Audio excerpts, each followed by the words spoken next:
ababukeli noma abathandi bomculo kaBheki Muzi ukuthi kukhona abantu abanga-understand ukuthi abafana bamolo babekhandelweni. Yebo. Nokuhlukanisa leli gama ethi abafana bakamolo akusibona abafana bakwa uma kwaba abakwa kusho ukuthi abafana bakwalithuli. La abafana baka intwana zikaBheki Muzi. Yes. Hayi ngokwesibongo. Not ingane. Leli qembu ubhuti lalikhandwe ngokwenhloso thize. Bazokhumbula kabanye bayazi ke ukuthi bekuyimiphi imshovadi yenzeka. uBheki Muzi ngapha bekuba sengathi kukhona ukuncweka phakathi kwakhe nobani noThokozana. Yes. Kusho ukuthi kuloko kuncweka kuhambe uBheki Muzi bekumuntu obekhulile ngokomqondo. Yeah. Athi ngelinye ilanga ngathi lento ezombhayizisa izomenza ngathi uyingane. So akafuni ukunaka izinto ezifana lezi. Ukhanda leli qembu abafana bamole lona okufanele ligijimisane noThokozana. Uyayibuka nanto lo bhuti. Malikhandwa leli qembu leli ngawusikhathi sengihlale eOrange Farm. Kufakwa iginca ngikho mina.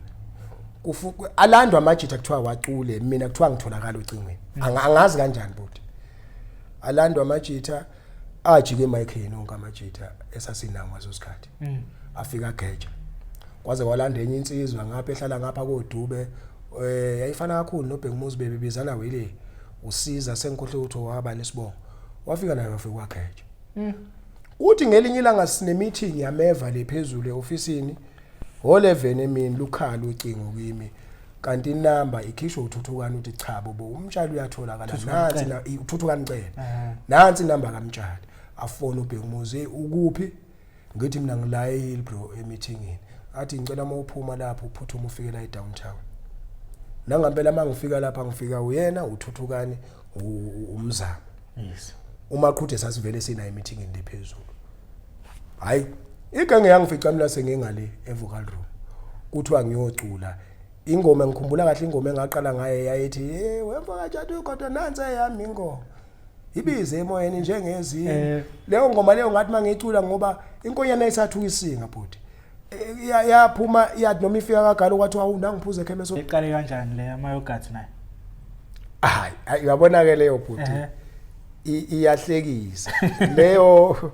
uBheki Muzi mayebamba ukuthi udlelwe imali uproducer uThobo Mkhize uma eqala ephuma kugijima uNhlanhla uXaba no balanda uMayogati no Bheki Mthembu behlala ngapha kuAlex ngiyacabanga usaphila kwakhandwa uMayogati bekwadlala ke isiginci ireplacement uMayogati Shayisiginci kwase kuthiwa Tom na umsebenzi wathi uTom nangu umuntu engizojaha ngayo uBheki Muzi. Uyayibuka lento akukhandiwe lona eneqala bhuti wami umculo oqala njengoba bekunama producer bewusebenza kakhulu umculo waqala kanjani na iproducer ibikwazi ukubona into ethengisayo into esebenzayo futhi beqaphela nokuthi amagameni wasebenzayo anjani avumelekile yini emphakathini hayi le namhlanje ke njengoba namhlanje akusena producer umuntu uyayiproduce manje ususho noma into oyithandayo enelang ekhambe kwahamba ngabuka khona ukuthi kahle eqala umculo nje ububona bulandeleleka yebo bekufanele ama producer abakhanda abanye okufanele bafane nobani ngoba makubalwa kufanele kube no1 no2 no3 no4 ngeke kube unumber 1 owedwa fa ube unumber 1 ngoba kukhona ukhompyutha na kusho ukuthi oMayogati kungesibona bodwa njalo uMayogati ngoba na uzomnandi ufika nje kwakhona enye insizwa ukuthi umpasha no buhle bensizwa wayidlala bonke loshundo zayigijima khona ngapha ngoba ngisho bona okuzwayo laba babuya khona nakuwo loshundo baphuma bephaphatheka ngoba lensizwa ubithi mayikubhalela ingoma isiphosa nje sagila usheshe uzibonele ohlakaniphile beshesha azibonele ukuthi hayila kufanele ngikhumule ayingangabo wakhumuka ukukhuzwayo mayiqhamuka lensizwa ukuthi ngikhuzeleni nase studio uma befika ugcineze ekhaya wabona ukhuza ukuthi ayingangami la washiya phansi kusho ukuthi nje lo mculo waBheki Muzi abanye abantu kahle bebengawu-understand kuqala ngoba even emsakazweni angikhohlwa njengelanga ngixoxela ethi wathi uBhodloza kuyena akuyena uMaskandi lo umculo lo abantu abagqoka amajini namasheto amashwabana futhi lesi siginci esikhala la sikhomba ukuthi uMaskandi babe uphiki ukuthi uMaskandi umculo wakhe yena mase kuchazela vele lo shunu uthathaphi lona yena ihlanganisa uthi wathanda kakhulu istyle sika Thwalovu ehlangane ne indidane kuqala indidane yasifica besise showini nayo Standard Hall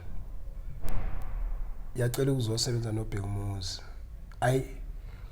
wayichitha uBhekumuzi hawu uyichithela kukhona engizokukhuluma nje ukuyileqiniso bhodi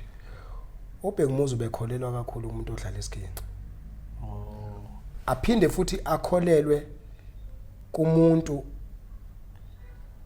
ambona ukuthi lo uzomenzela iqiniso kwangeyona inhloso ukuthi ayosebenza nomgqumeni ukuchithwa indidane eshithi engikalenze iqiniso engekilenze iqiniso indidane cha la kundidane wamchithiswa nje into eyodwa isiginci umgqumeni wayengenayo inhloso yokusebenza nomgqumeni hawu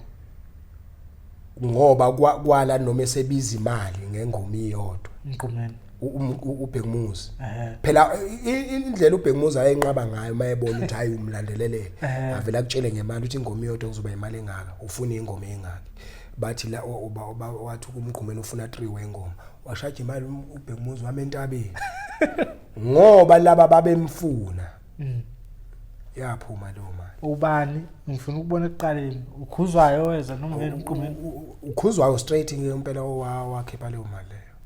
ngoba ngikhumbula siyayilandwe yimina kuThulani office lengane zomali silenga hayi kukhona uThulani owayesebenza office yawo usashona yayilandwe yimini imali le bese ioffice lapho selenga seGandhi Square yayilandwe yimina lo mali ingoma ezo3 u30 nje oclean kodwa shothi umgqumeni wayecela ukhuza ukuthi amkhulumele ukhuzwa wasekhulumile naye qaba mchitha umgqumeni ubekhuluma naye ame ngegama elilodwa uBhekumuzi uthi ningangifaki kulezi impilo zenu oshwi nje nomtekhala bake bafisa ukwenza ialbum naye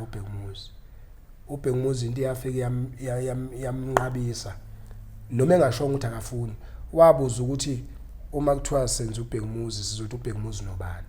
ngoba lapha kunina khona ushwi nomtekhala masenza uBhekumuzi senza abani ngoba ngefisha lo friends ube iqembu angazi mina ukuthi kwakuzoba simanhloboni uthi ke wayesemtshela wayesebatshela ukuthi hayi uma kuthiwa uBhekumuzi noshwi nomtekhala ayisabizi ayilandeleleki lento ngeke futhi ngikwazi ukusebenza makuzothi uBhekumuzi nomtekhala ngeke ngikwazi futhi ukusebenza ukuthi uBhekumuzi noshwi useyephi umtekhala noma useyephi ushwi wathi ni right njengoba niyiband ni kanje babachitha kanjalo nje wayimela nje kanjalo ngapho ungena ngemali kakhuzwa ngapha wayesebachithe eseqedile njobe biza imali nje imali lapha entabeni ingoba awu wathi wana studio ngangibuya naye studio ngangibhizi ngealbum intombi yegenge mina studio le studio 12 sathi masibuya khona sadlula la ezokwenza zona lezi ngoma lapha kwayana bese kuzuza nefa uzanefa naye ukhona mfethu ukhona but umfowangithi ngizothini uxova omunye lo kufanele ngimlaphe kuleli gama labafana baMolo ngoba ngakamuzwe ephazama la kwenye interview yakhe ethi uyezwa nje abafana bakaMolo ukuthi waye kanjani njani cha mfana kaNgidi kufanele iqiniso ulithole njengoba lento bengisho abafana bakwaMolo abakwalithuli abafana bakaMolo yintwana zalo mjitha loyo kusho ukuthi thina besiyiqembu likaBhekumuzi that is why bekuthiwa abafana baka futhi abasungulwa uyena wabathatha wathi Gearbox sicula la kusho noma esedlulile emhlabeni wayekhanda inxiwa lokuthi sikwazi ukuqhubeka siphile ngayo lento ayingamxaki kumfokaNgidi lento ngoba ebona ukuthi yamphazamisa ngoba ayiyona yamphazamisa imumi la empinjeni noma ngangingazi yona bhuti wami ukuthi mhlawumbe uNgidi ayifuna ukungena yena lapha mina ngazi ukuthi uNgidi ngizothi unayiphi inkinga ngoba lo mfana mayefika la eginqini ngikhumbula kahle ukuthi ialbum yakhe makushona uBhekumuzi bangibiza lapha eDowntown ezokhuluma nami efuna ukucula ngoBhekumuzi bangibiza nje ehlonipha nje bangibiza ngaya ngamkhulula futhi ukuthi hayi mfethu cula ngangithi ubumthanda nawe uthi ubumthanda cula mfethu ngayo ku right ngoba ngicabanga ukuthi mhlawumbe ukungibiza kwakhe wayefuna ukubona ngangithestwa ukuthi umuntu ozovuma yini ngoba bengisebenza noBhenguzo futhi ngineqembu afuna ngoba uyathola ukuthi uthola umuntu ongenankinga wayibona into lo bhuti wami ngixakekile ke kumfowami ngithi ngisathi nje hayi kuyonke into ihamba kahle awu sengiyezwa kubafana bami lo ngangibhali kunengoma eyayithi ngishela uNompumelelo ngaqonywa uhluphekile hawu ngithi wayeseqhamuka manje sezophendula ingoma yami kaBhlungu angathi ngibalisa ngokuthi ngifuna uMpumelelo nje bengeke ngafika nini kuhluphekile akwengihlale khona lapha lo mfana uthini madoda ngakwa ukuthi ke zikhona ke impendulo eduze ke ngoba nami ubhungu lobu ngibuya kubona umnsizwa nami ngeke ngaba insizwa hayi manje ngoba sengaba ubaba nje ngicela emakhehleni kusho ukuthi nami ngayibhala ke ingoma ngithemba sengimshaya ke ngimbhanqa nabo bonke kusho umbakhe ngamtshela ke leli gama nje aseyibiza ngalo manje uthi Makhulukhanda walilanda lapha ebongweni zami la ngangibongela kizo ukuthi ke kwaza ke mfana yakhabazela iqatha ke ikade ehlahleni ungagcinze kuqathala embodle enkulu wena njengoba besho Makhulukhanda njengoba sethi eseyibiza uMakhulukhanda impela uqinisile impela lento leli gama walithola kimi yimi engamnikeza lona ngase ngimshiya nje kanjalo ngoba kukhona ezinye izinto okufanele uzilandele moboni zakusebenzela ikakhulukazi umuntu ombona ukuthi lo akakusi indawo kusho ukuthi lento enisuke niyenza naye into ezogcina yenza ukuthi kufanele kuze kufike emandleni angifuni ke le nto leyo ngoba ngaze ngizohlangana nomgqumeni yes umgqumeni engihlangana naye bekuyintwana nje vele bezivele siphilelana nayo futhi kunobuhlobo phakathi kwami naye kuthi ngelinye ilanga afike kumina lapha eflatini nobe ngisahlala la enkomeni athi mntaka mama kukhona into kufanele yenziwe la idla amanzi omunye ulayini lo abalandeli bathe bacela ngenze okunye okuthe ukuhluka kancane eceleni uma ngakulandela umlando walelo qembu lelo umuntu kahle kahle engangibheka ukuthi mayedlula umgqomeni kumele aqhubeke nalo iqembu ukuthiwa idla amanzi ungika umfokandlovu ngoba lento le iyedla amanzi ungika wayephambili kakhulu leyanto ngempela kakhulu bhuti uyena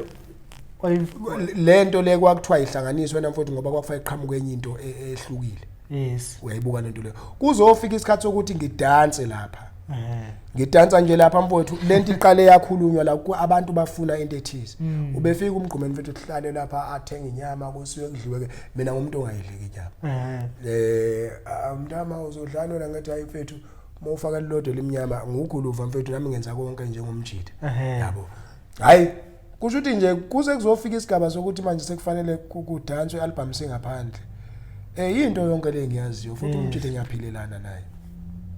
sama sawushaya umsebenzi kahle kuba ungekho engekho ngabe idla amanzi kancane bekhona angifuni ukukhuluma manga bhuti wami